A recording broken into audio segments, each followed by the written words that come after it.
Assalamualaikum warahmatullahi wabarakatuh.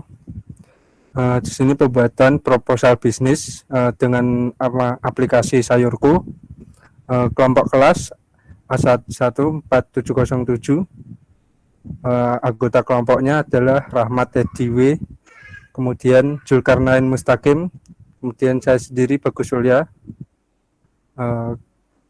Next, tab 1 akan dijelaskan oleh Zulkarnain Mustaqim.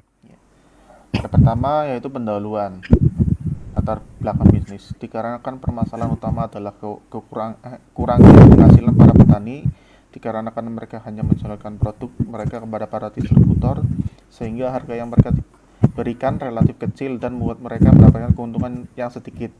Apalagi para petani hidroponik yang kadang tidak dapat menjual produk mereka sendiri tanpa secara mandiri, mereka hanya bergantung kepada para distributor, dan terkadang mereka menjual secara mandiri produk mereka kurang laku dan masih sedikit peminatnya, dikarenakan harga yang dipatok oleh mereka relatif lebih mahal ketimbang produk serupa tetapi dengan sistem penanaman yang berbeda.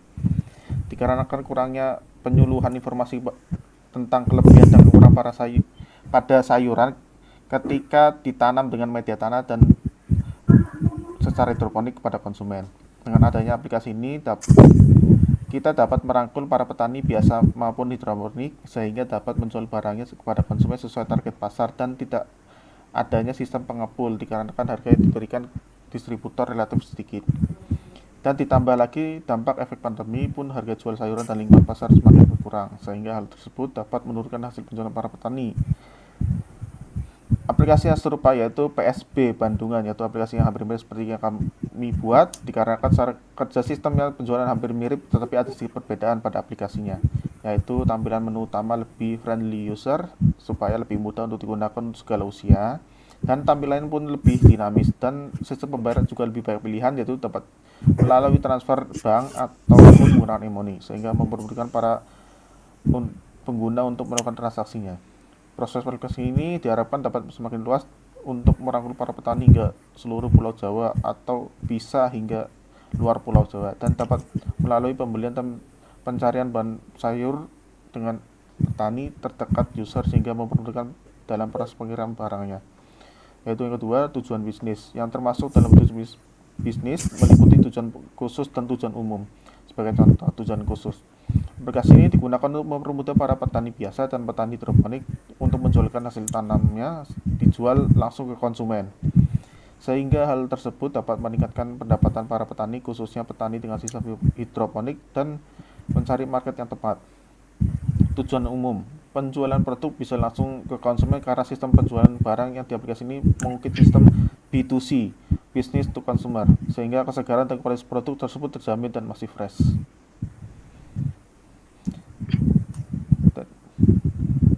Dan yang kedua akan dijelaskan oleh Mas Rahmat Hadi. Ya, bagian kedua adalah perancangan usaha. Yang pertama, perangkat usaha. Dalam penunjangan depan proses pembuatan aplikasi ini dibutuhkan beberapa komponen, yaitu laptop dan menggunakan software untuk mendesain aplikasi, yaitu Figma atau Adobe XD.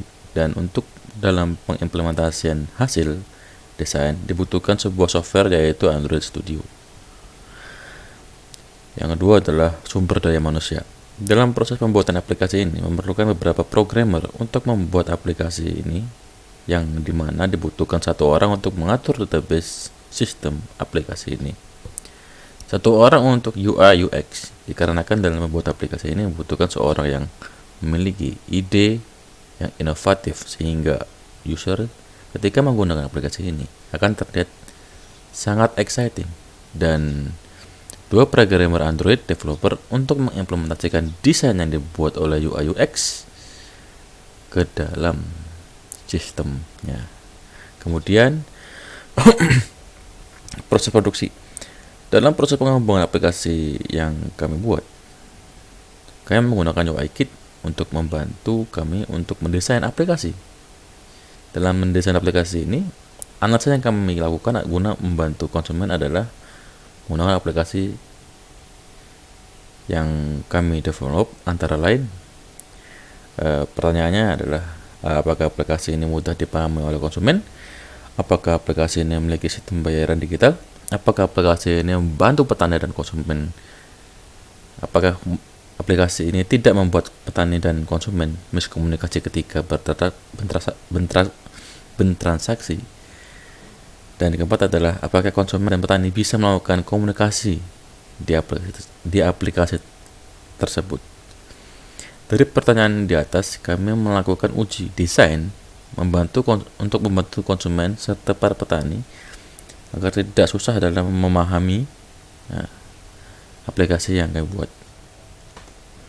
Ya, ini adalah tampilan dari aplikasi yang kami buat. Jadi yang pertama dilakukan pengguna adalah melakukan registrasi terlebih dahulu, di mana registrasi ini meliputi beberapa data yang harus diisi. Yang pertama adalah username, email, password, confirm password, serta alamat. Kemudian ini adalah menu dashboardnya. Nah, jadi menu dashboard ini mempermudah pelanggan tidak perlu ribut lagi untuk mencari data yang diinginkan. Kemudian misalnya pelanggan mau membeli suatu barang, dia akan memiliki salah satu menu atau sayur seperti kayak wortel lokal ini. Jadi ketika wortel lokal yang diklik, dia akan berwarna hijau seperti ini, berarti udah tanda diklik. Kemudian akan menekan tombol panah di tengah, dan ketika tombol panah di tengah itu diklik, dia akan di dalam cart shopnya dia akan bertambah 1 di sana, dimana berarti sedang ada penambahan data yang ingin dibeli oleh pelanggan di cart shop tersebut. Nah, dan ini adalah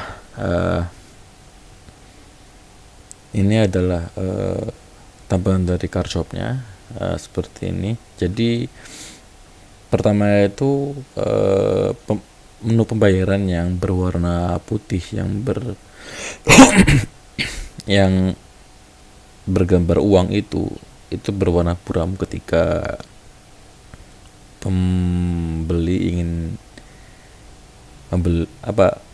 ketika pembeli baru saja memasukkan barang yang diinginkan ke dalam cart. Jadi perlu konfirmasi terlebih dahulu oleh penjual, dan ini adalah menu chatbooknya. Di sini penjual ingin memberikan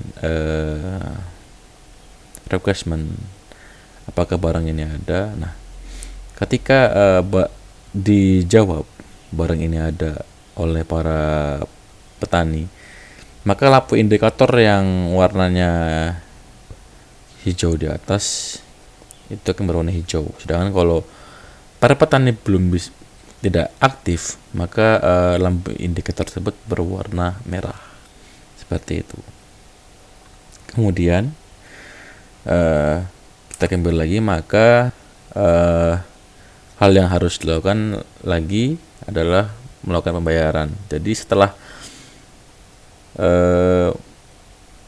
dikonfirmasi, baru masuk ke dalam pembayaran yang tadi awalnya itu berwarna putih keburaman, sekarang berwarna putih total, jadi bisa diklik berarti. Nah, ketika diklik, menu pembayaran seperti ini, dimana sesuai dengan alamat total pembayarannya. Ketika pembayaran dilakukan, maka kembali lagi pesanan akan diproses dan kembali ke menu dashboard menunggu pesanannya akan diantarkan oleh petani ataupun driver gitu.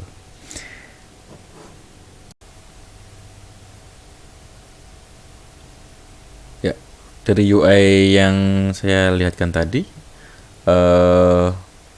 sudah menutupi kekurangan yang kami inginkan. Yang pertama adalah aplikasi ini mudah dipahami. Dimana dalam UI yang kami kembangkan, kami memberikan sistem yang mempermudah konsumen untuk menggunakan aplikasi kami. Yang kedua adalah aplikasi ini memiliki pembayaran digital. Dalam menu pembayaran aplikasi ini memiliki e-wallet, di mana ada Dana, OVO, GoPay, serta ada transaksi secara tunai. Yang ketiga adalah aplikasi ini tidak membuat miskomunikasi antara petani dan konsumen atau pelanggan. Jadi aplikasi ini memiliki sistem yang namanya itu confirm by farmer.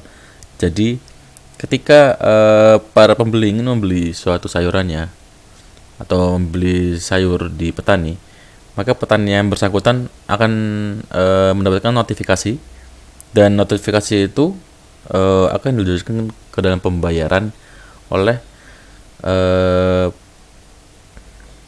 pembeli, di mana ketika pembeli itu melakukan pemilihan ke dalam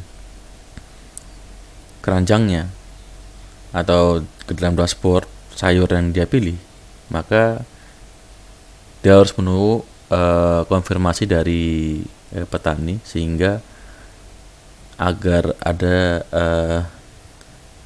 terima atau konfirmasi dari petani tersebut untuk bisa melanjutkan ke sistem pembayaran. Kemudian yang keempat adalah apakah konsumen dan petani bisa melakukan komunikasi di aplikasi tersebut? Tentu saja bisa. Kami memberikan suatu layanan chatbot di mana itu mempermudah aplikasi yang kami buat. Dalam penjelasan di atas dapat disebutkan bahwa kami sudah siap dalam pengembangan aplikasi yang ingin kami develop. Dalam hal ini kami perlu menyiapkan beberapa materi pendukung yang membuat aplikasi yang kami buat, antara lain sebagai berikut.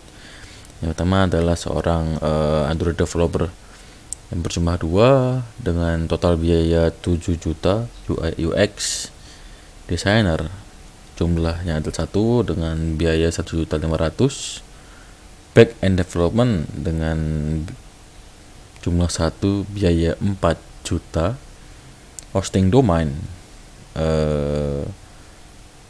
berjumlah 1 dengan biaya 500.000. Dari badan tersebut kami perlu memerlukan sumber daya yang lebih banyak dalam pengembangan aplikasi yang ingin kami buat. Oleh karena itu kami memerlukan proses produksi secara perlahan agar tidak terjadi kesalahan dalam pengembangannya. Strategi pemasaran sayurku yang pertama adalah segmentasi. Sayurku merupakan sebuah aplikasi yang diperuntukkan kepada para petani dan konsumen dalam bentuk B2C, business to consumer, di mana customer centric merupakan penentuan segmentasi terbaik bagi strategi segmentasi sayurku. Yang kedua adalah targeting. Dalam melakukan proses segmentasi, sayurku memilih target market, yang dimana aplikasi ini tergolong masih baru dan berdomisili di kota Semarang. Memilih para petani yang berbeda di sekitar daerah Semarang terlebih dahulu. Jika aplikasi ini semakin berkembang, yang nantinya akan diperluas hingga ke seluruh Indonesia. Yang ketiga adalah positioning. Sayurku diperuntukkan untuk merangkul seluruh para petani yang biasa maupun para petani hidrolik untuk memberikan layanan kepada konsumen sekitar kota Semarang dalam bentuk kemudahan dalam proses dan dalam pengimplementasiannya produk yang sesuai dengan kebutuhan konsumen, serta didukung dengan layanan 24 jam kerja serta after sales service dengan kualitas terbaik. Dan yang ketiga, analisis keuangan akan dijelaskan oleh Mas Bagus Ulia. Di sini saya akan menjelaskan analisa keuangan. Rincian biaya bisnis startup sayurku itu ada 2, biaya pengurus operasional dan biaya peralatan dan perlengkapan. Saya akan menjelaskan biaya pengurusan operasional terlebih dahulu. Keperluannya antara lain Android developer, back-end developer, UI UX designer, hosting, biaya wifi. Totalnya adalah 13.500.000. Kemudian biaya peralatan dan perlengkapan.